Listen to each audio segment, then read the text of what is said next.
Nah, it is worth noting in this context for the sake of comparison, untuk perbandingan, that the innate ability of humans to recognize their creator was also pointed out by Western thinkers. Misalnya Charles Sanders Peirce mengatakan, a vague belief in God is instinctive for human beings, and an argument for the reality of God is not impossible to construct.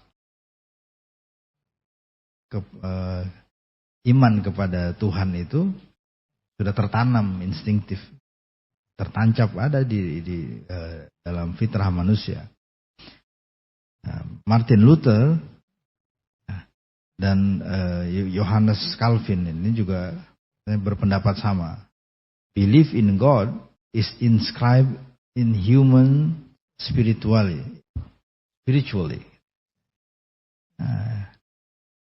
Inscribe itu artinya ditulis, ya. Iman kepada Tuhan, kepercayaan adanya Tuhan itu sudah tertulis di dalam roh manusia. Itu kata die natürliche Erkenntnis Gottes sind in des Menschen Herz eingeprägt.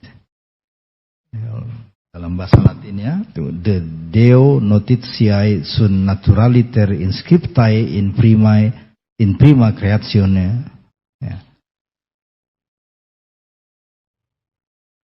Karena itu menurut Martin Luther Tuhan itu tidak perlu pembuktian secara rasional. Calvin mengatakan there is within the human mind and indeed by natural instinct an awareness of divinity.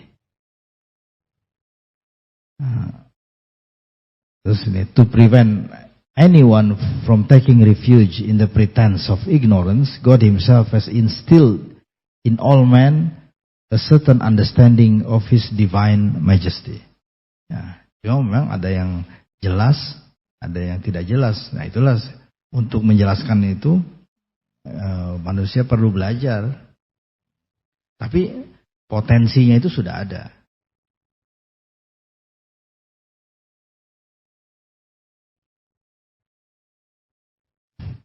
Nah, kalau dalam kitab-kitab tafsir, kitab-kitab syarah hadis, ya, diterangkan, ya, fitrah itu bukan sekedar mengenal Tuhan, mengakui adanya Tuhan, tapi bahkan cenderung untuk berislam, untuk masuk Islam.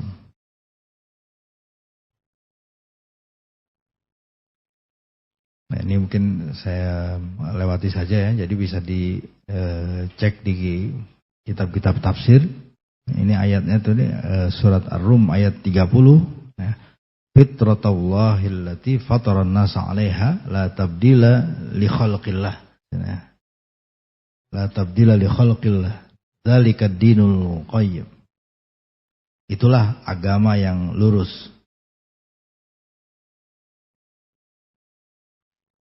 Nah, dalam tafsir Al-Baghawi ini disebutkan, jadi keimanan itu ada dua, ya.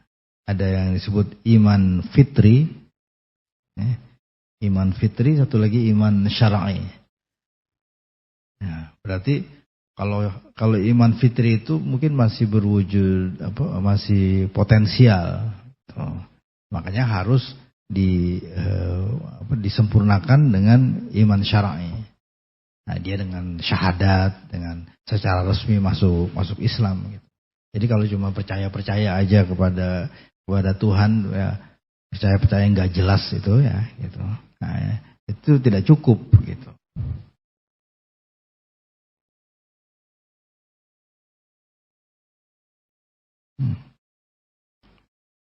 Nah.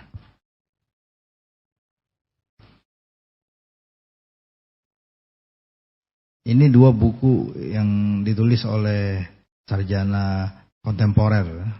Satu dari Turkistan, satu lagi ini katanya orang Iran kalau dari namanya. Tapi dalam bahasa Arab dua-duanya Al-Fitrah fil Islam, Al-Islam, Ad-Dinul Fitri Al-Abadi. Yang ketiga, ini fitrah epistemologis, ini fitratul aql,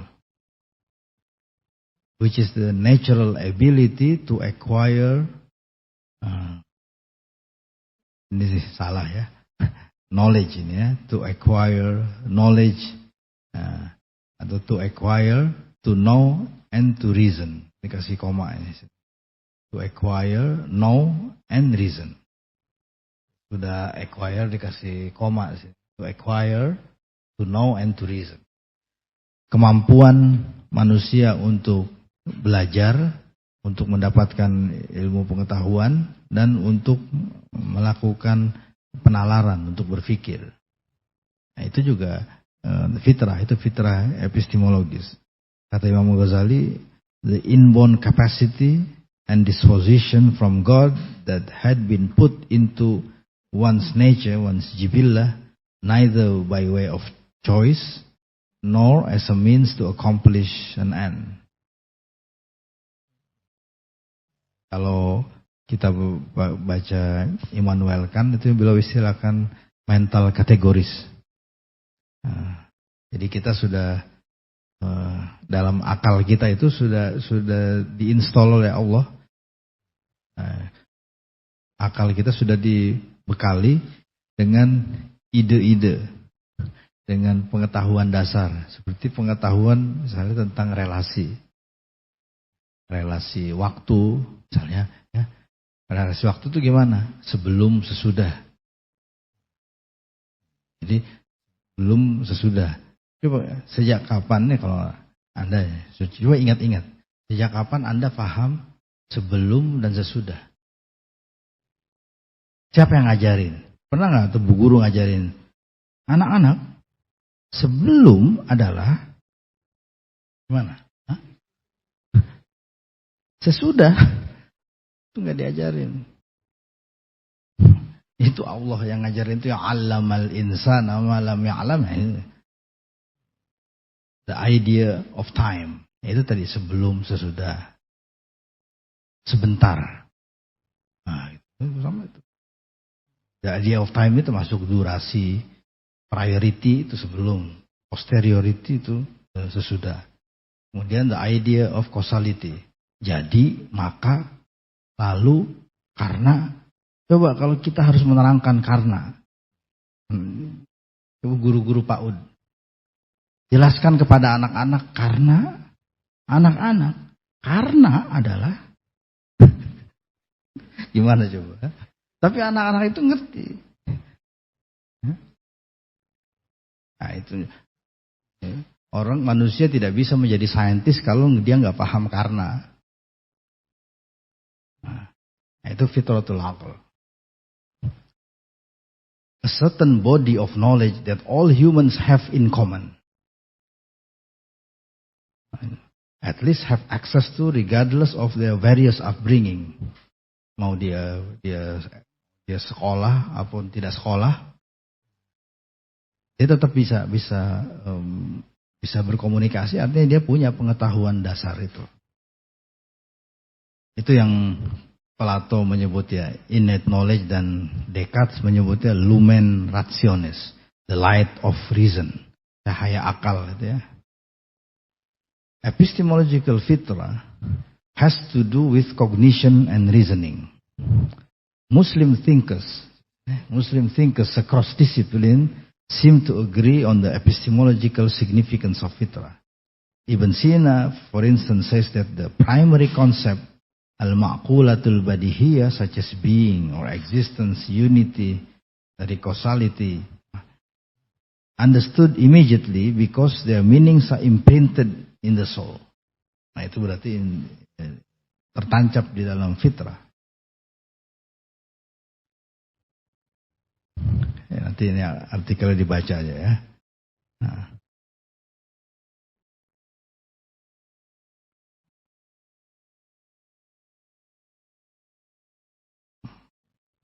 Nah kalau Imam Al-Ghazali menyebutkan di kitab Al-Munqidh, the human soul fi aslil fitrah is created blank and plain, ini maksudnya kosong dari pengetahuan empiris. tapi bukan kosong sama sekali. Nah, karena sudah ada itu yang disebut ilm fitri ya.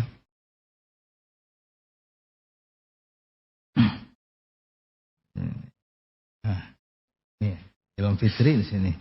Fitrah comprises a body of knowledge. A body berarti bukan hanya satu, tadi mental categories that lead to other knowledge. Yang disebut ilmu badihi, badihiyat, atau kalau dalam Ibnu Sina disebut muqaddamat fitriyatul qiyas. Gitu. Yang terakhir ini moral fitrah, fitratul bir. Ini yang diistilahkan sebagai conscience. Dalam bahasa Yunani itu ada dua istilah yang dipakai, satu sunteresis, satu lagi suneidesis.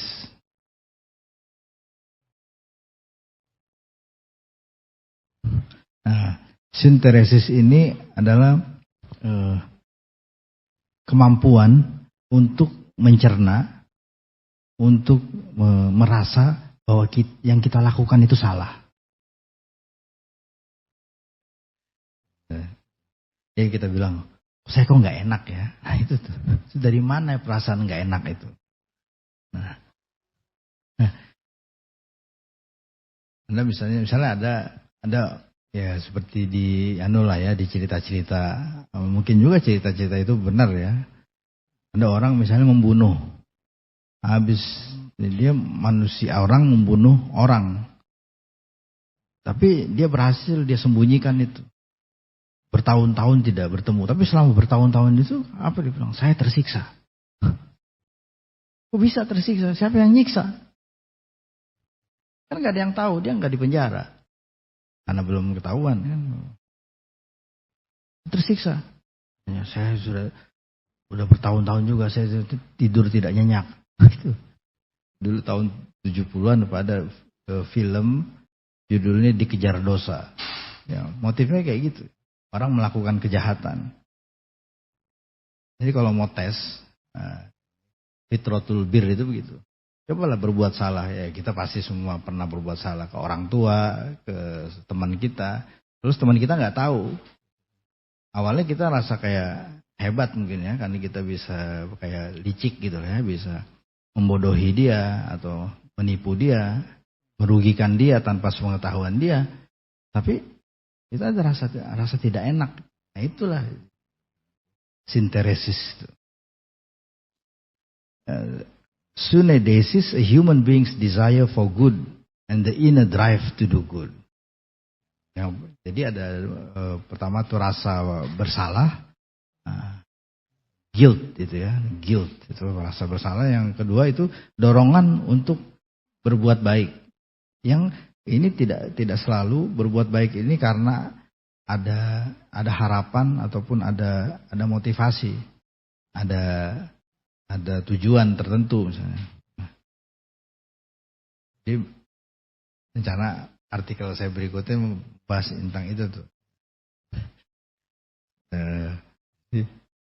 Kenapa orang berbuat baik? Nah, gitu.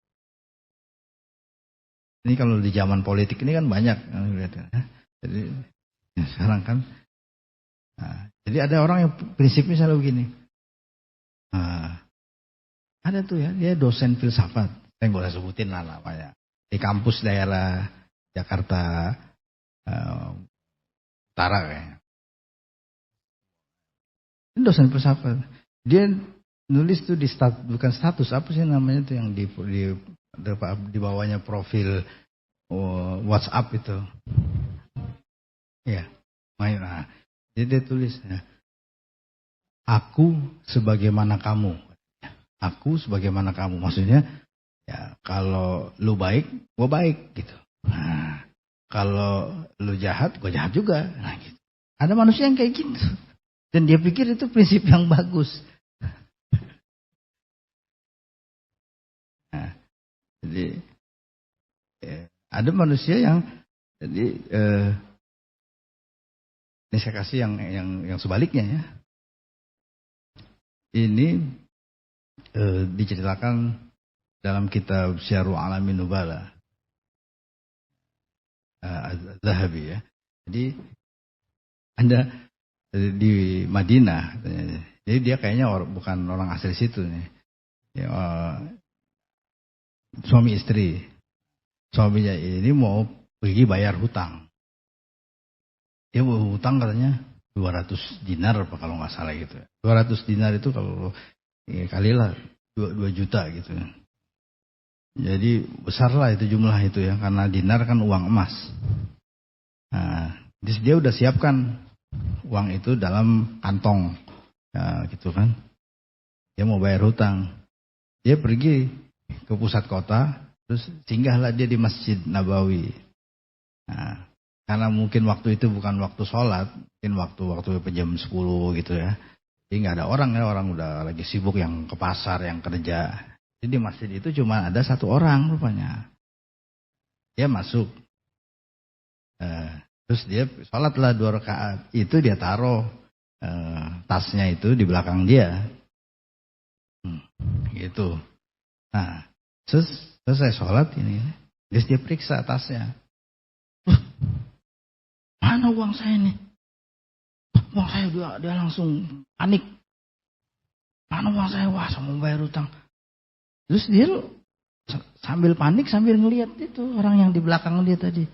Langsung nembak gitu. Kayaknya ini malingnya nih gitu kan.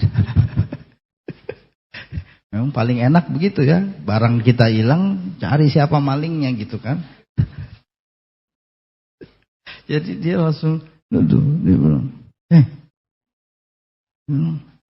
Bapak ya, ambil uang saya. Terus ini dengan tenang, Bapak yang dituduh ini menjawab, emang uang kamu hilang? Ada di mana tadi? Ya ada di dalam tas ini. Saya udah bilang lah, saya mau bayar hutang. Berapa uangnya? Ada 200. Oke, kata dia.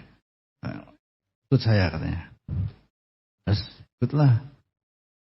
Ajak ke rumahnya sama bapak itu. Bapak yang dituduh itu. Yang lama kemudian bapak itu keluar bawa itu 200 dinar itu.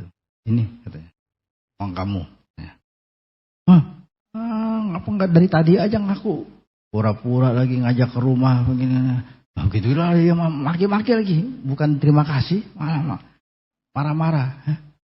Habis itu pergilah dia. Bayar hutangnya. Pulang dia ke rumah. Istrinya tanya, kenapa baru balik? Ya lama loh, saya kan katanya pergi bayar hutang katanya. Terus bayar hutang pakai apa kata istrinya? Kata dia, ya pakai uang saya lah katanya. Apa uang? Dia bilang, uang sampean masih ada itu katanya di atas meja di dalam kamar. Hah? Kaget dia. Yang benar. Iya, lupa masukin ke dalam tas. Kan sering kan begitu, kita lupa handphone. Istri saya sering tuh lupa handphone, udah setengah perjalanan baru. Jadi dia cepat pergi ke kamar dia lihat. Wah, iya. Terus dia tanya, istrinya bilang, tuh tadi bayar utang pakai uang siapa katanya. Dia ceritakan itu tadi saya singgah di masjid. Habis itu saya periksa tas, nggak ada uang. Terus ada orang di belakang saya kira dia itu yang ngambil katanya. Istrinya, wah kamu katanya ini kembalikan uangnya. Buru-buru dia balik lagi ke masjid itu. Nggak ada yang dicari-cari itu bapak yang tadi itu. Ada, tapi kan dia ingat rumahnya. Nah, rumah orang Arab apa kalau yang orang berada, rumahnya nggak kayak rumah kita. Rumahnya itu kalau pernah pergi ke Kudus nggak? Kudus. Nah, rumah di sekitar Masjid Kudus itu tuh begitu. Itu pintu gerbang kan tembok keliling. Tembok udah ada pintu. Itu bukan pintu rumah. Pintu masuk ke pekarangannya. Gitu. Di pintu itu lama dia kotok-kotok nggak keluar-keluar. Ada orang yang lewat. Mau cari siapa? Katanya mau ketemu siapa? Ini saya tadi di sini katanya mau ketemu orang ini. Iya siapa? Terus dia bilang, nggak tahu lah kan saya nggak kenal. Kamu nggak tahu ini rumah siapa? Nggak tahu. Ini rumah cucu Rasulullah. Kaget lah dia. Wah, yang benar. Iya.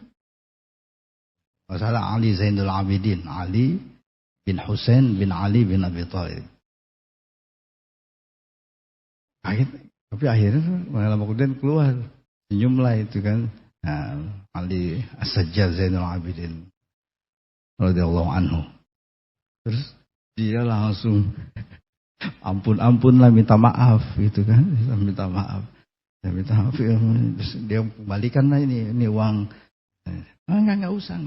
Saya memang sudah niat dari tadi itu. Saya mau hadiah katanya. Kalau kamu nggak terima sedekah itu hadiah. Wah dia he felt very bad kan gitu kan. Nah, itu, tapi manusia yang seperti itu tuh ada. Nah itu bagaimana menjelaskan yang gitu. Jadi orang dia berbuat baik bukan kepada orang yang berbuat baik. Nah, itu mah biasa ya. Orang baik sama kita baik lagi sama dia. Nah, ini orang jahat sama dia berbuat baik. Tuh, itu bagaimana menjelaskannya? Karena ada yang sebaliknya orang berbuat baik sama dia jahat. Itu seperti kata peribahasa Inggris, anjing yang menggigit tangan yang memberi makan dia. Like a dog who bites the hand which feeds it. Jadi berarti kalau anjing saja begitu dikutuk, kalau manusia itu lebih rendah dari anjing ya. Nah, kita menjelaskan terus moral fitrah. Nah ini apa yang membuat manusia itu berbuat baik? Conscience is an unerring intellectual dispositional power that discern the truth of moral principles like respect your parents, do not harm your neighbors. Nah ini moral knowledge, prinsip-prinsip tentang baik buruk yang ada pada kita, yang itu tidak mesti diajarkan ya. Kita tahu anak-anak kalau bohong pasti dia tingkahnya jadi tidak biasa. Ya. Dan ini dalam hadis misalnya itu disebutkan ketika Nabi pergi Mi'raj, Isra Mi'raj, di perjalanan beliau ditawarkan minuman, ya, 2 cawan, ya, 1 khamar anggur, 1 lagi susu. Dan beliau katanya milih minum susu. Kemudian malaikat Jibril berkata, asabtal fitrah, lau akhadtal khamra laghawat ummatuka. La-nya situ ditaukid, kemudian ghawat ya, ghawa yahwi. Kalau engkau memilih anggur khamar, niscaya kata umat engkau akan tersesat.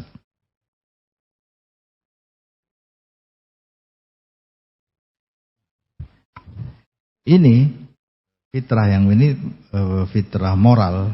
Tadi kan saya sebut fitratul bir. Ini bisa kita kaitkan dengan hadis riwayat Imam Muslim. Rasulullah bersabda, al-birru husnul khuluq wal ithmu ma haka fi sadrika wa karihta ayattali alaihin nas. Kebaikan itu adalah karakter yang bagus. Dan dosa adalah apa yang terbesit di dalam batin, dan engkau tidak suka kalau orang lain tahu. Jadi ukuran sesuatu itu bersalah, sesuatu itu tidak baik, katanya. Itu kalau kita merasa malu. Iya, jadi unsur yang dibilang moral feelings itu rasa bersalah, guilt, kemudian embarrassment, itu rasa malu itu. Malu kalau orang tahu.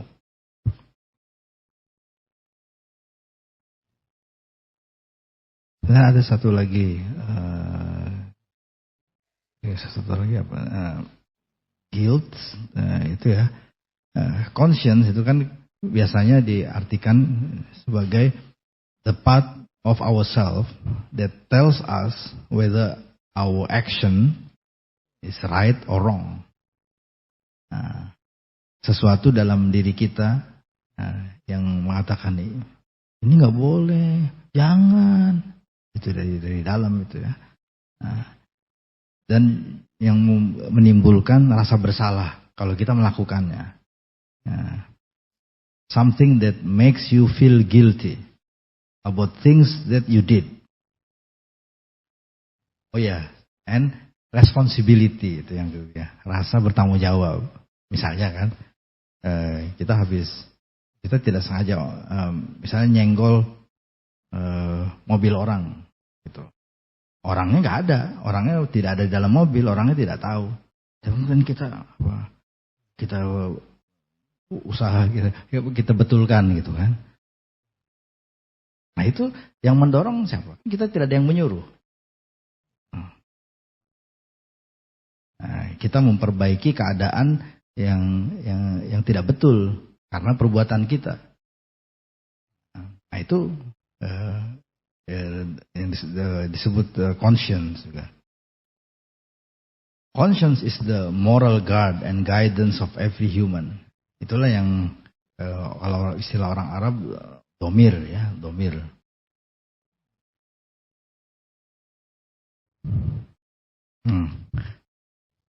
Yang bagian terakhir sesudah kita bahas semua dimensi itu, 4 dimensi itu, biologis, teologis, epistemologis, dan etis atau moral.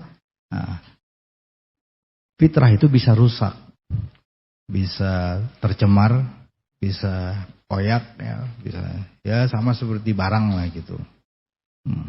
Ini diistilahkan oleh Ibnu Sina fasadul fitrah.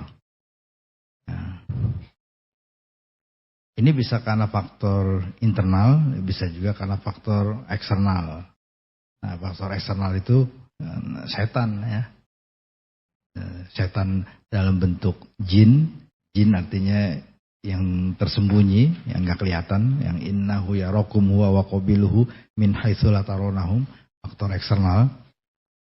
Atau faktor eksternal setan tapi setan yang manusia. Ya, syayatinul jin wal ins ya. Ini hadis yang tadi awalnya sudah disebutkan, inni khalaqtu ibadi hunafa fajtalathumus syayatin. I have created all my human creatures as hanif. Awalnya adalah bersih, lurus. And the satans lead them away from their religion. Setanlah yang menyimpang, merusak mereka. Ya, kalau di Ibnu Sina, menyebutkan ini, memang ada ini. Fayu'lam anna hadhil fitrah fasidah. Itu yang diistilahkan apa? Akal yang rusak. Ya. Itu kalau tidak bisa mencerna, tidak bisa menangkap yang benar.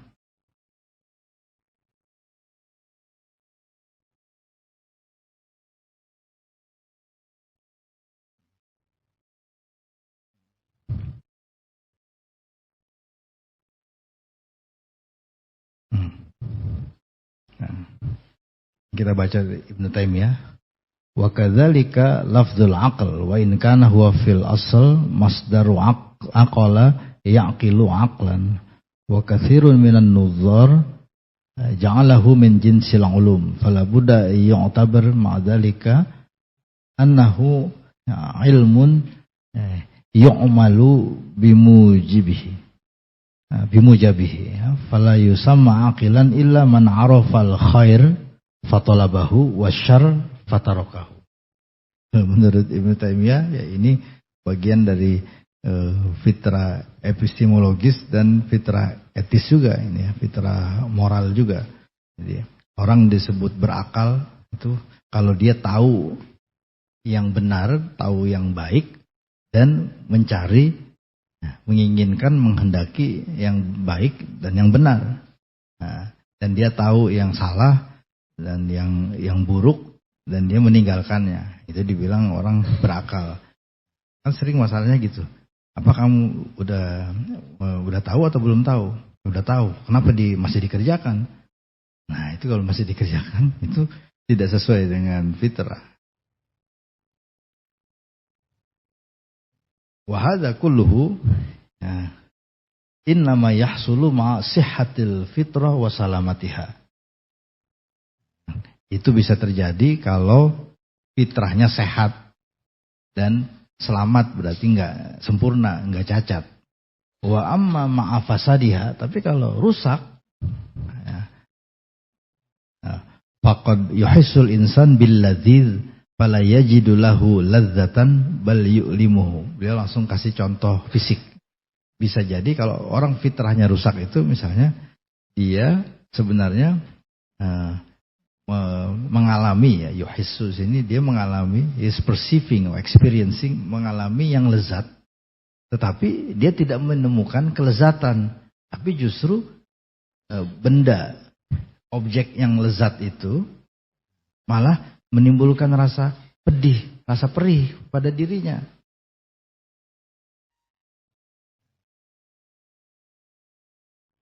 Dia bilang itu fitrah yang rusak.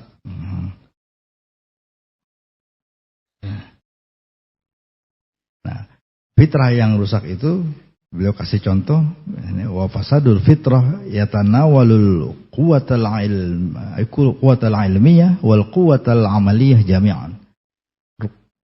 The corruption, rusaknya fitrah itu bisa mengakibatkan, bisa berdampak kepada daya kognitif maupun daya aktif. Kal mamrur alladzi yajidul asal murran. Nah, ya misalnya seperti orang yang harusnya kan dia mencicipi madu itu manis. Tapi kalau madu terasa pahit di lidahnya, itu berarti there's something wrong.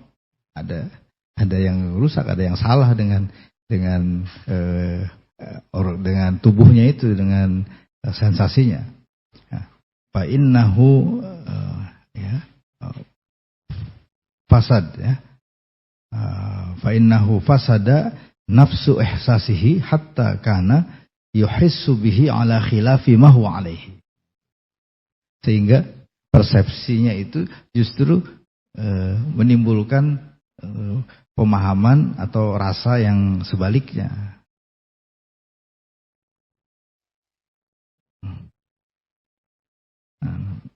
Ibnu Qayyim al-Jauziyah juga menjelaskan ini tentang kerusakan fitrah.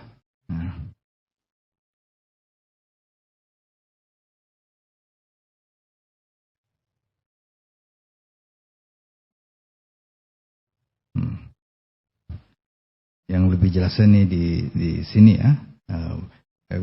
Jadi fitrah itu bisa dirusak oleh penghalang. Ini saya terjemahkan dari ma yu'ariduhu, ada inhibitornya, atau ma yamna'u mujabaha. Nah, ada yang menghalanginya, ada yang memerintangi, ada yang menghalanginya. Nah, atau karena sebab-sebab eksternal. Asbab kharijah anil fitrah. Nah, kesimpulannya begini ya. Jadi kalau fitrah biologis itu bisa kita padankan dengan istilah para filosof seperti Ibnu Sina at-Tabi'ah atau Al-Gharizah menurut Imam Ghazali. Fitrah spiritual itu tadi al-hay'ah, al-jibil al-mutahiyah liqabulil iman, kemudian liqabulil ilm wal haq, itu fitrah rasional, fitrah epistemologis, kemudian al-jibil al-mutahiyah liqabulil khair wal bir, itu fitrah moral, conscience. Ya, terima kasih. Assalamualaikum warahmatullahi wabarakatuh. Baik, terima kasih. Ini kita betul-betul diajak berpetualang dan bertamasya ya terkait tema kita pada pagi hari ini. Baik, kita akan buka sesi tanya jawab. Aduh, banyak banget ini. Mungkin kita buka dulu satu termin untuk 3 penanya ya. Nanti jika waktunya bisa diperpanjang begitu, nanti akan kita buka sesi tanya berikutnya. Silahkan tadi. Nanti diperkenalkan nama dan afiliasinya ya.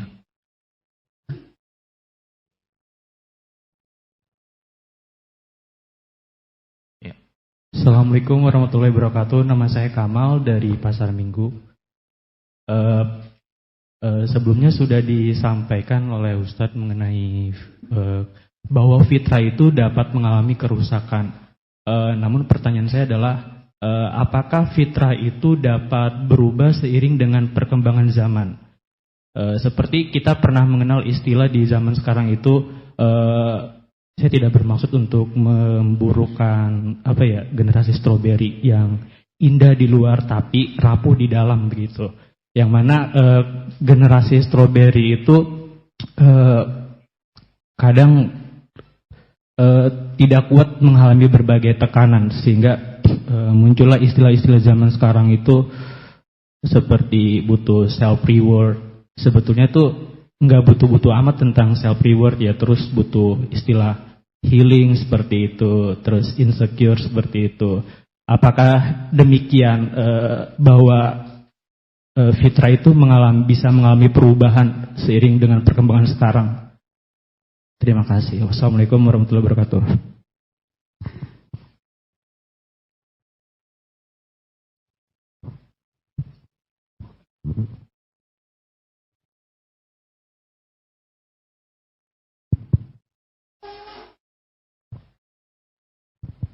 Bismillahirrahmanirrahim. Assalamualaikum warahmatullahi wabarakatuh. Afwan sebelumnya Ustadz dan teman-teman semua di sini, izin memperkenalkan diri. Saya Vinka Adi Sastra, alumni Hubungan Internasional Universitas Lampung Unila, yang asal dan domisili dari Rangkas Bitung, Banten. Aktivitas sekarang masih nyantri di Ponpes Salafiyah. Kita ngaji turut, ngaji kitab kuning, Ustaz. Sekaligus ya saya juga beraktivitas di penerjemah bahasa Inggris juga, Ustaz. Jadi terkait dengan tadi menarik ya, terkait dengan fitrah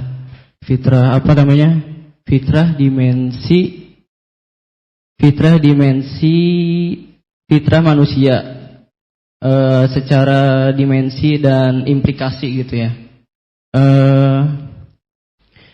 Jadi sesuai dengan yang kita bahas tadi, Afwan, pada sesi kali ini, tadi saya coba mengulik ya tadi ya, lebih dalam dengan literatur review ya. Saya coba mengulik dan terus mengulik tadi secara komprehensif ketika Ustadz menyampaikan, kemudian saya literatur review dengan referensi-referensi yang berkaitan, yang relate dengan hal tersebut. Saya cakrawala berpikir saya teringat dengan suatu ungkapan masyhur dari Al-Imam Al-Ghazali rahimahullah ta'ala, al-insanu hayawanun natik. Itu tadi yang saya pahami, menurut hemat saya, al-hayawanun natik ini secara majazi makhluk yang berpikir. Manusia ini sebagai makhluk yang berpikir. Tapi secara lugawi, secara harfiah, manusia ini sebagai hewan yang berpikir, hewan yang bergerak, hewan yang bekerja dan seterusnya. Dan tadi berkaitan dengan menarik juga ya, dengan slide awal dari Ustadz tadi, template-nya mengilustrasikan suatu teori evolusi dari Charles Darwin. Itu saya, wah, ini teori evolusi ya. Jadi saya berimajinasi lebih jauh gitu ya. Oh, mungkin evolusi fitrah manusia itu tadi berkaitan dengan yang ditanyakan oleh tadi, bisa berubah atau tidak. Tapi bukan hal itu yang ingin saya tanyakan. Yang ingin saya soroti dalam hal ini dan mungkin menjadi konsumsi publik dan mungkin menjadi menjadi bahan obrolan di masyarakat umum gitu ya, bahwa sebenarnya nasib dan takdir manusia itu bisa diubah atau enggak, begitu. Nasib dan takdir manusia itu bisa diubah atau enggak. Karena tadi itu, kalau kita merujuk pada ungkapan Imam Al-Ghazali tadi, al-hayawanun natik, kemudian nanti dikaitkan dengan Quran surat Ar-Ra'd ayat 11, gimana tuh? Bentar. Nah, itu ya, apa Ana lupa. Jadi tidak akan berubah suatu kaum sebelum kaumnya itu merubah dirinya sendiri. Artinya di sini ada konsep ikhtiar, ada ikhtiar di sini gitu dari seorang manusia. Jadi Allah tuh pengen, kalau punten dari saya belajar kitab Qomiyul Tughyan dari karya Syekh Nawawi Al-Bantani ya, rahimahullah ta'ala. Jadi ada syariat, tarekat dan hakikat. Jadi manusia ini ada di makam syariat. Kita bekerja, kita belajar ke sini ke Insis, dan saya berangkat dari Rangkas Bitung ke sini ke Kalibata, ke Pasar Minggu. Itu bagian dari syariat. Tapi secara hakikat Allah yang punya gitu. Nah, saya juga berkaitan dengan itu, berkaitan dengan hadis Al-Hakim tadi. La yarul bil qada illa doa. Tidak akan berubah suatu nasib kecuali dengan doa. Sepertinya sih ini hadisnya kategori hasan ya. Kemudian nanti langsung ke pertanyaannya aja. Iya, waktunya. Oke. Jadi sampai pada satu ungkapan al-insanu bitafkir walau bitadbir. Nah itu mungkin kita juga pada hafal di sini. Jadi mohon penjelasannya lebih lanjut Ustadz. Saya sebagai muta'alim yang takzim wa takriman kepada mu'alim, kepada guru, khususnya di sini Ustadz Sam. Bagaimana menurut Ustadz, apakah takdir bisa diubah dan gimana? Apakah nasib itu bisa diubah, kemudian takdir tidak bisa diubah? Mungkin itu Ustadz. Walafu minkum.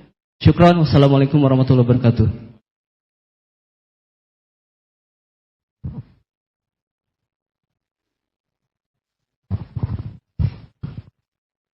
Assalamualaikum warahmatullahi wabarakatuh.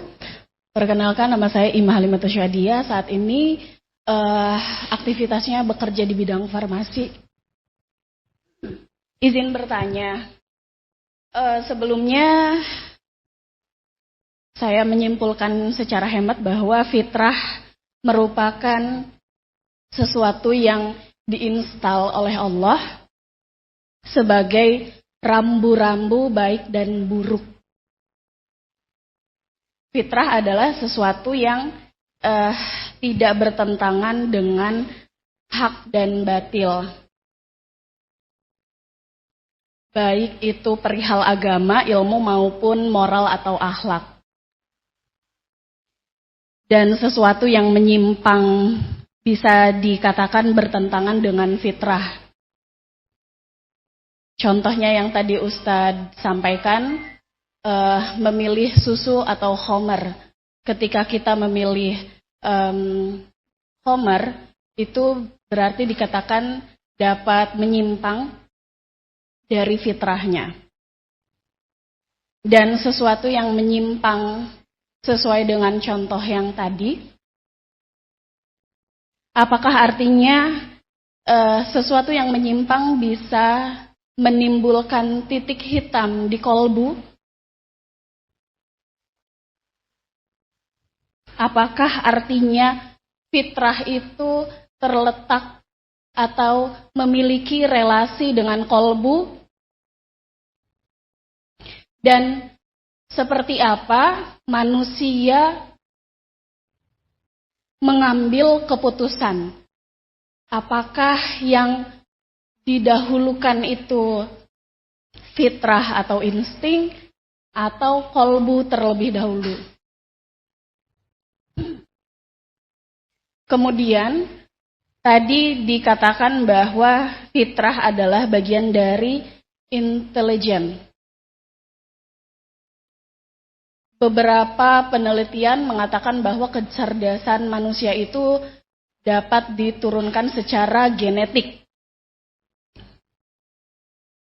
Berkaitan dengan intelijen, apakah artinya fitrah manusia itu dapat diturunkan oleh kefitrahan dari fitrah sang orang tuanya? Mungkin itu saja pertanyaan dari saya. Terima kasih. Wassalamualaikum warahmatullahi wabarakatuh.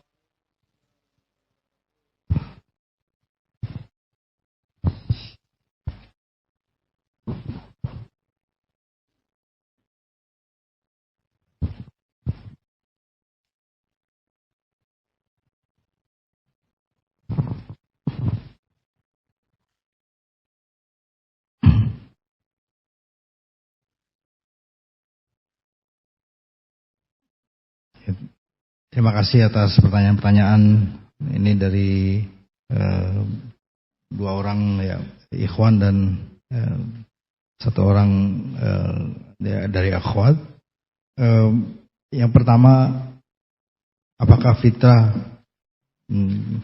bisa berubah dengan perkembangan zaman? Kalau kita melihatnya secara universal, itu kan sebenarnya perilaku manusia ya dari dulu mungkin sampai hari kiamat sebenarnya tidak ada yang berubah, yang bervariasi itu hanya caranya, ya misalnya karena membunuh, nah, caranya membunuh aja, yang bedanya kan berbohong, caranya berbohong, menipu, caranya menipu, gitu, menolong, caranya menolong, sama juga gitu.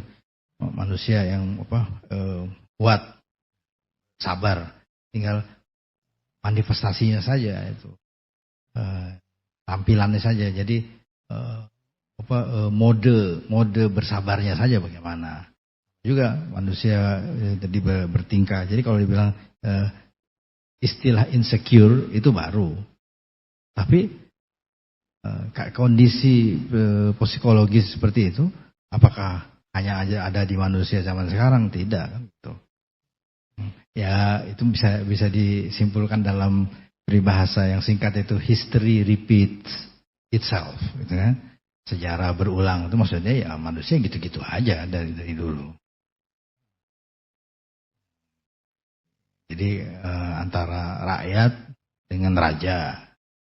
Kalau raja ya gitu-gitu aja, zolim, menindas, diktator, otoritarian, istilahnya aja beda-beda gitu kan.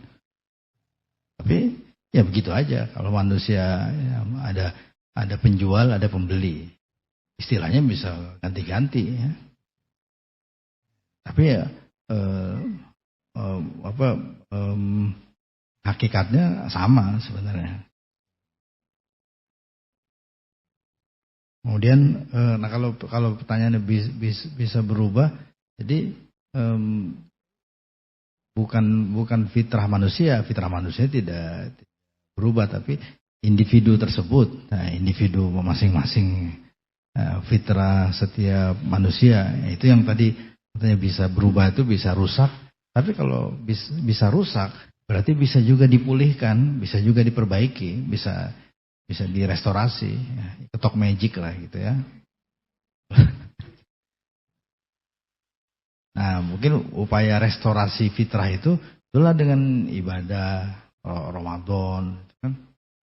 Hadis-hadis itu kan kita haji yang sehingga bisa kembali lagi kayaumi waladathu ummuhu.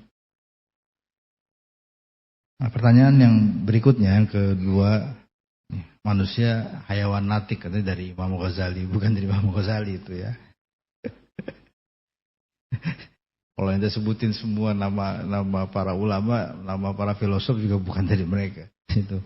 Jadi ini nih asal usulnya. Itu kalau hayawan natik bahasa Arab, nah, bahasa Yunaninya ini tuh. Ya. Tuh. Bahasa Yunaninya ini anthropos ini. Nah, dibaca dari sini ya. Logon de monon anthropos eche ton zoion. Nah gitu. Jadi Antropos, manusia. Kemudian de ini tandanya mubtada. Ya. Ya. Jadi itu tidak diartikan, itu partikel untuk menunjukkan awal kalimat dalam bahasa Yunani kuno. Monon itu hanya. Terus logon ini mansub, kalau belajar ilmu nahu mansub, kalau bahasa Latin ini akusatif.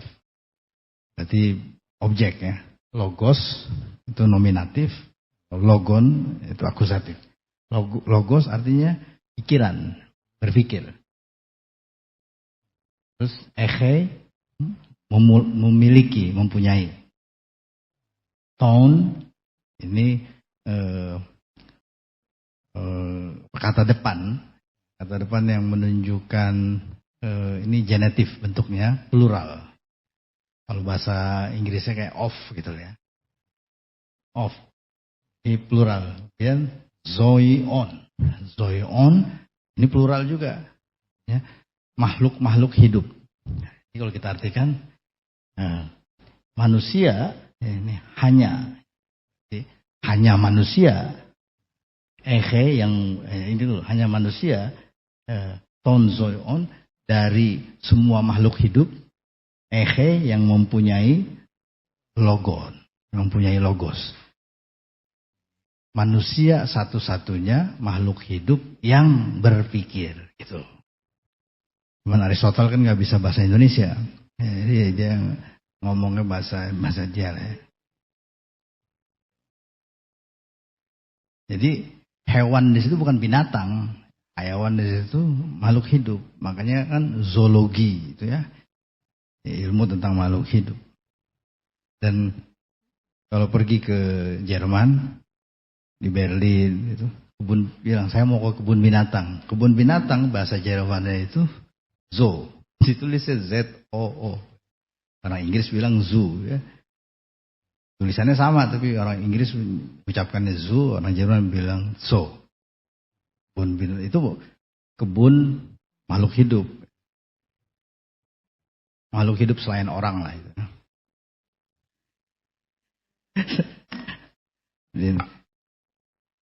Terus nasib manusia. Ini saya jawab sekaligus dengan pertanyaan dari akhwat tadi yang terakhir. Ini dilema palsu ya, kalau nasib manusia berubah atau tidak. Nah gitu. Jadi nasib manusia berubah, kalau tidak kan berarti tetap. Pilih nasib manusia itu berubah atau nasib manusia tidak berubah. Berarti kalau benar yang satu, proposisi yang satu benar, proposisi yang satu salah. Padahal itu jadi dilema beneran, jadi kontradiksi sejati kalau hanya salah satu yang betul. Tapi karena dua-duanya benar, maka itu dilema palsu. Berarti nasib manusia bisa berubah, itu benar. Nasib manusia tidak bisa berubah, itu juga benar. Loh kok bisa begitu? Nah, ya karena yang nasibnya ini tidak semuanya. Jadi sebagian nasib bisa berubah, sebagian nasib tidak bisa berubah. Berarti kan dua-duanya benar gitu. Itu juga yang ini fitrah itu kalau itu keturunan atau bukan keturunan, bisa diturunkan atau tidak bisa diturunkan. Ya ada. Jadi dua-duanya benar juga. Nah, cuma memang kita kecenderungan akal kita itu hanya bisa menerima salah satu, dan itu yang kita rasa nyaman secara psikologis begitu. Nah, padahal dunia ini isinya lebih banyak tadi yang bisa lebih dari satu yang benar, dan bisa juga bisa lebih dari satu yang salah. Berarti bisa dua-duanya semuanya salah, bisa jadi dua-duanya semuanya benar, dan hanya sedikit yang hanya salah satu yang benar, satunya lagi salah. Misalnya kalau ditanya, Anda ini jin atau setan? Nah, ya kan tidak dua-duanya, berarti dua-duanya salah. Anda ini jin, setan atau kecoa? Semuanya salah, gitu kan. Tapi kan seolah-olah kita tuh kenyamannya kan suruh pilih. Kalau suruh pilih bisa salah satunya. Ya, Anda ini misalnya, Azam ini laki-laki atau manusia? Pilih salah satu. Laki-laki atau manusia? Dua-duanya kan, dua-duanya benar. Pertanyaan itu salah. Jadi kita sering mengajukan pertanyaan yang salah. Dan karena pertanyaan kita itu salah, maka kita tergiring pada jawaban yang salah juga. Manusia itu bebas atau ditentukan oleh Tuhan. Kita maunya pilih salah satu. Kok pilih salah satunya? Nah, jadi manusia itu bebas atau tidak bebas? Fitrah itu berubah atau tidak berubah?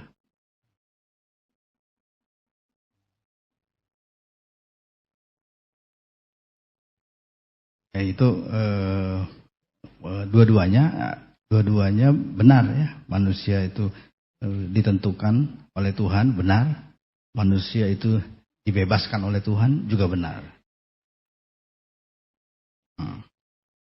Yang pertanyaan sebelumnya adalah ini relasi fitrah dengan kolbu.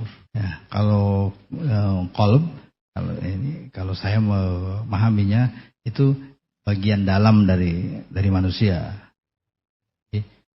Kolb artinya yang di sebaliknya. Jadi manusia kan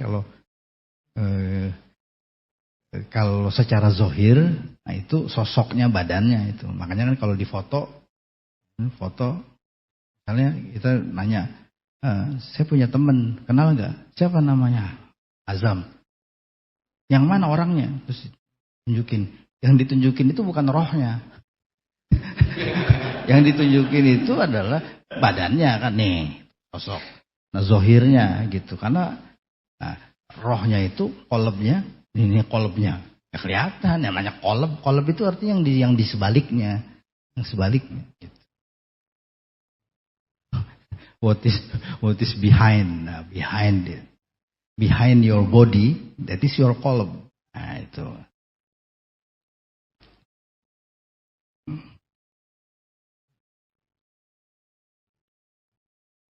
Nah, jadi kalau fitrah itu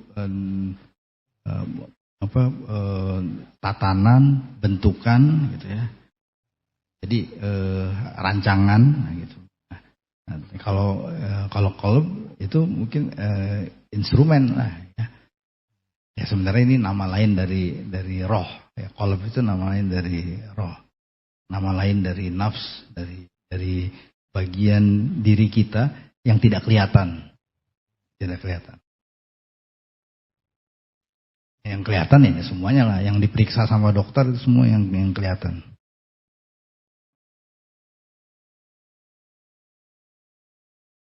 Nah, terus kalau dalam pengambilan keputusan, yaitu yang melakukan fitrah atau qalb. Nah, ini tentu saja qalb, tapi qalb yang multidimensi. Jadi biasanya kan kalau bahasa Indonesia sering qalb itu diartikan hati, padahal hati itu kan liver. Padahal qalb kalau di buku anatomi itu jantung ya. Makanya dalam buku-buku bahasa Melayu zaman dulu diterjemahkan jantung hatiku, jantung dan hati. Jantung hatiku. Nah, harusnya kan tadi jantung itu heart. Kalau hati kan liver. Ya. Jadi ini semua organ-organ fisik. Padahal qalb itu bukan organ fisik, kata Imam Ghazali, bukan jantung, itu bukan. Kalau secara medis, anatomis memang itu. Tapi kata Imam Ghazali, qalb yang disebutkan dalam Al-Quran itu adalah az-zatul mudrikah. Al-mutakallim bi ana. Ya, az-zatul mudrikah. Zat itu self. Mudrikah, perceiving, the knowing self. The knowing self. Kalian kita bilang, I know you. Itu yang ngomong I know, nah itulah qalb. Az-zatul mudrikah, al-mutakallim, yang berbicara. Nah, yang berbicara ini, kalau di YouTube, itu kan muka ini semua. Padahal kan yang berbicara itu qalb. Hah? Yang mana? Iya, makanya itu udah khotok syai' gitu ya itu.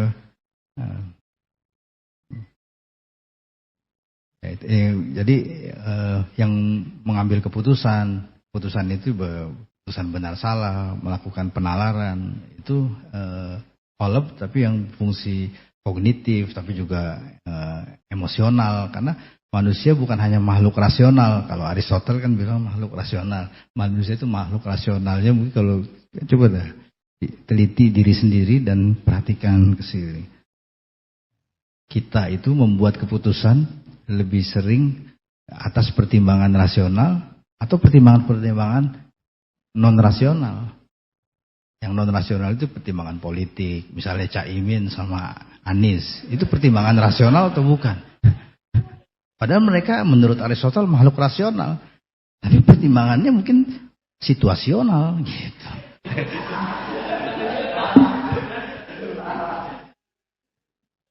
Syukran ala husni ihtimamikum. Assalamualaikum warahmatullahi wabarakatuh.